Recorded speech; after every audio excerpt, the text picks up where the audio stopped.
জয়পুর গ্রামে রামচরণ তার স্ত্রী বীণা আর ছেলে রবিকে নিয়ে এক ছোট্ট সংসার। অন্যের জমিতে কাজ করে রামচরণ যে সামান্য মজুরি পায় তাতেই কোনো মতে দিন চলতো তাদের। অভাব তাদের নিত্য সঙ্গী, কিন্তু এই অভাবের মাঝেও তাদের মনে বিশেষ দুঃখ নেই। ভালোবাসা আর শান্তিতে ভরা তাদের জীবন।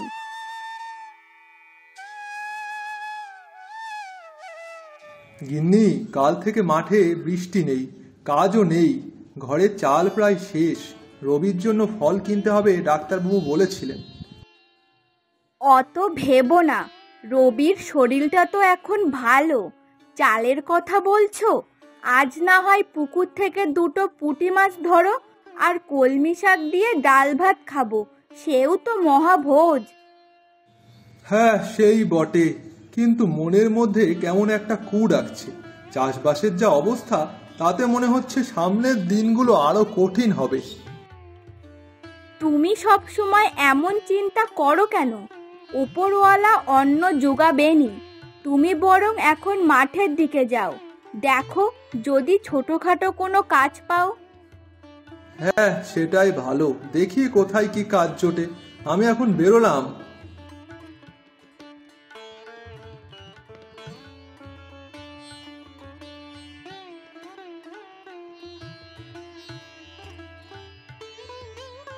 রামচরণ হেঁটে চলেছে।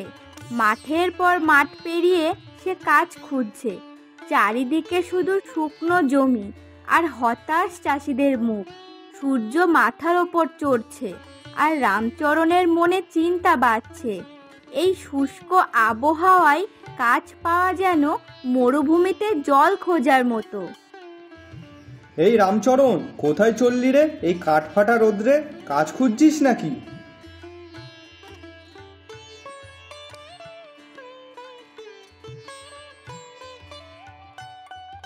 হ্যাঁ রমেশ দা, কাজ খুঁজছি। যদি কোথাও একটু লাঙল দেওয়ার কাজ পাওয়া যায়। লাঙল? আরে রাখ লাঙলের কথা, জমি তো শুকিয়ে কাঠ। এখন কে আর জমিতে লাঙল দেবে? সবাই তো বৃষ্টির আশায় বসে আছে। হ্যাঁ, সে তো ঠিকই বলেছ, কিন্তু ঘরে যে হাড়ি চড়বে কি করে? রবির শরীরটাও যে ভালো নেই। কি আর বলবি ভাই, আমাদের সবারই তো একই অবস্থা। মহাজনও আর ধার দিতে চাইছে না, বলছে বৃষ্টি না হলে ধার শোধ করবি কি করে। হ্যাঁ, এটাই তো আসল চিন্তা। গত বছরও তো কম কষ্ট হয়নি, এবারও যদি একই অবস্থা হয়। কি আর করবি বল, ধৈর্য ধর। উপরওয়ালা যা করেন মঙ্গলের জন্যই করেন। বিনাকে বলে এসেছে চিন্তা না করতে, কিন্তু আমার মন যে কিছুতেই মানছে না। রবির মুখের দিকে তাকিয়ে তো আমাকে বাঁচতেই হবে।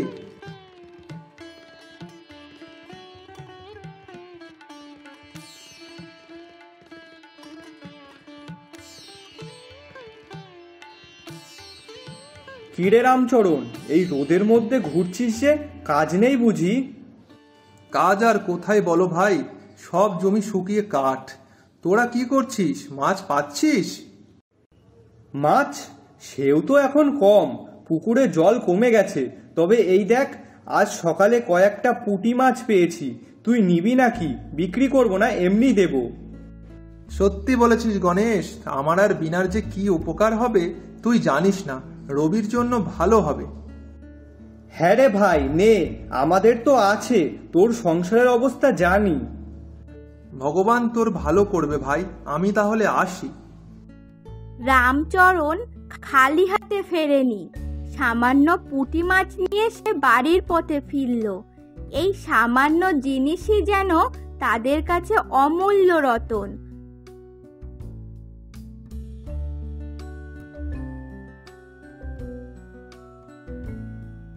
বাবা, মা, গল্প বলো। কোন গল্প শুনবি বাবা? ঘুমিয়ে পড়, ভোর হয়ে এলো। আহা, বলুক না। আজ ওকে একটা রাজার গল্প বলবো, যে রাজা নিজের দুঃখ ভুলে সবাইকে হাসাতো। তুমিও একটা রাজার মতনই, এত কষ্টের মধ্যেও কিভাবে যে হাসি ধরে রাখো। তোমার আর রবির মুখের হাসিটাই তো আমার সব শক্তি। এই ছোট্ট সংসারটাই আমাদের রাজ্য, আর তোমরাই আমার রানী আর রাজপুত্র। অভাব যতই আসুক, তোমাদের হাসি থাকলে আমি সব জয় করবই।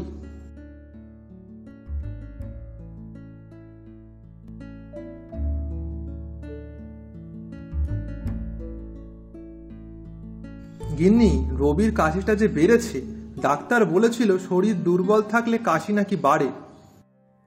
হ্যাঁ গো, কাল রাতেও ঘুমাতে পারিনি, কিছু পুষ্টিকর খাবারও তো দিতে পারি না।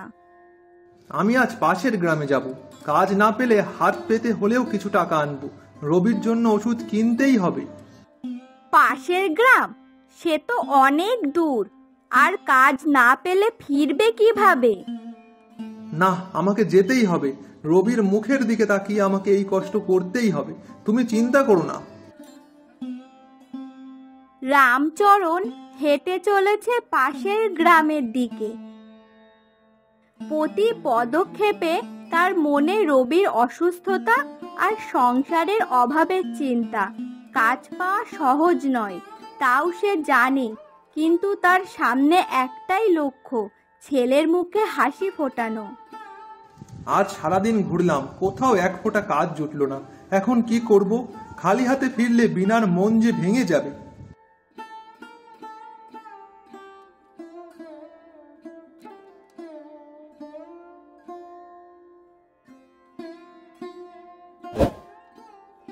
কি হে ছোকরা, এত ঘুরঘুর করছিস কেন?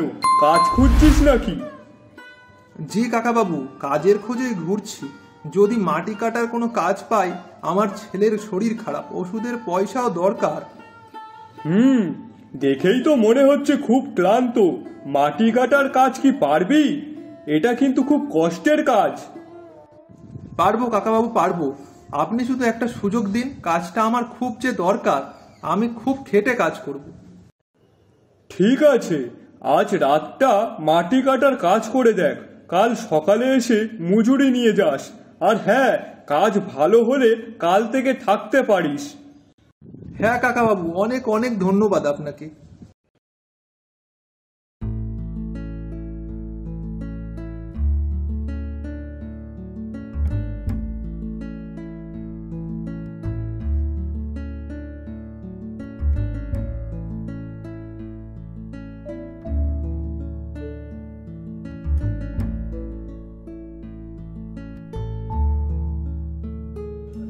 এই নে তোর মজুরি, কাজ ভালো হয়েছে, কাল থেকে আসিস।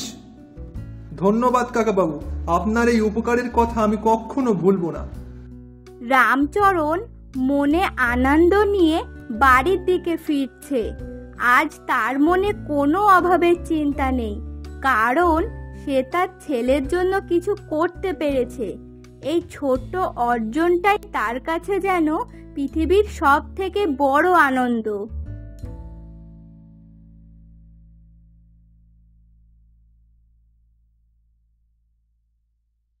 কি গো, এত দেরি হলো যে?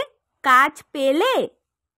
কাজ পেয়েছি গিন্নি, রবির জন্য ওষুধও কিনে এনেছি।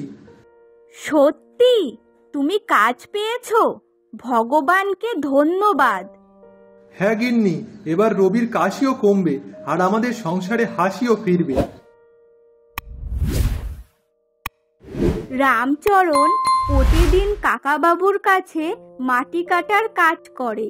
তার মজুরি খুব বেশি না হলেও তা দিয়ে তাদের তিনজনের সংসার কোনো মতে চলে যায়।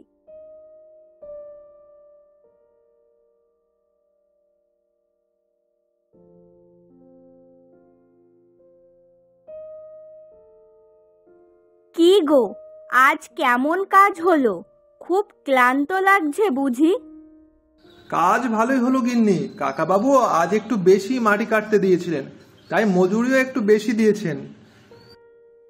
আহা, তুমি এত কষ্ট করো আমাদের জন্য। কষ্ট কিসের? তোমাদের মুখের হাসিই তো আমার সব ক্লান্তি দূর করে দেয়। রবির শরীর এখন ভালো। তার চঞ্চলতা দেখে রামচরণ আর বিনার মনে শান্তি হয়। কিন্তু হঠাৎ করেই গ্রামে এক নতুন সমস্যা দেখা দেয়। শুনছি নাকি পাশের গ্রামে মাটি কাটার কাজ কমে আসছে, নতুন কিছু যন্ত্র নাকি এসেছে যা দিয়ে নাকি কম সময়ে অনেক বেশি মাটি কাটা যায়। আমিও শুনেছি, কিন্তু আমাদের মতো গরিব মানুষেরা যন্ত্র কিভাবে কিনবে বলো তো? আমাদের তো হাতি ভরসা। জানি না কি হবে, যদি কাজ চলে যায় তাহলে কি করে চলবো আমরা? চিন্তা করো না গিন্নি, উপরওয়ালা একটা পথ দেখাবেনি। যতদিন আমি আছি তোমাদের কোনো অভাব ছুতে দেব না।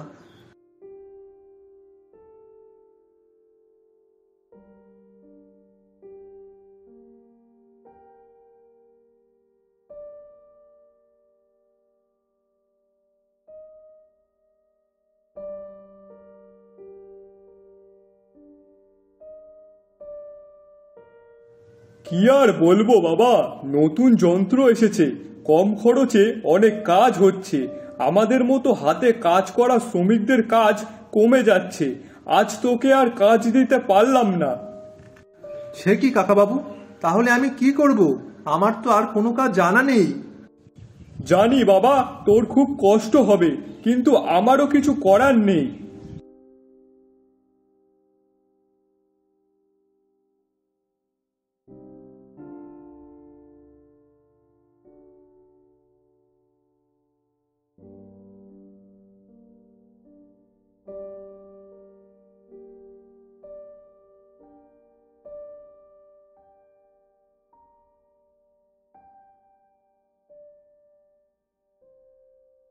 কি গো, কাজ পাওনি?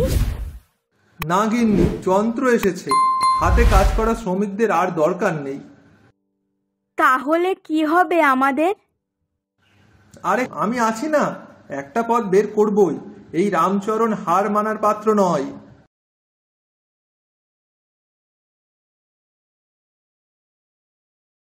রামচরণ হতাশ হলেও তার মনে দৃঢ় বিশ্বাস, সে কোনো না কোনো পথ খুঁজে বের করবেই।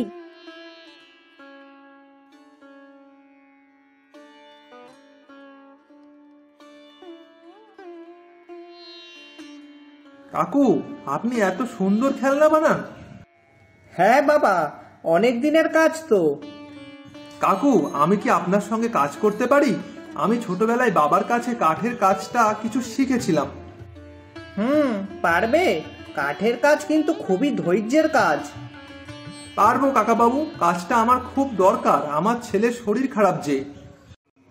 ঠিক আছে, কাল থেকে এসে পড়িস, তবে প্রথম কদিন মজুরি কম পাবি, কাজ শিখলে মজুরি বাড়বে।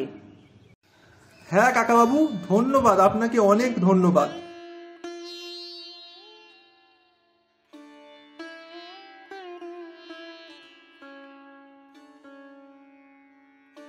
কি গো, আজ এত খুশি কেন? কাজ পেয়েছো? কাজ পেয়েছি গিন্নি, কাঠের কাজ।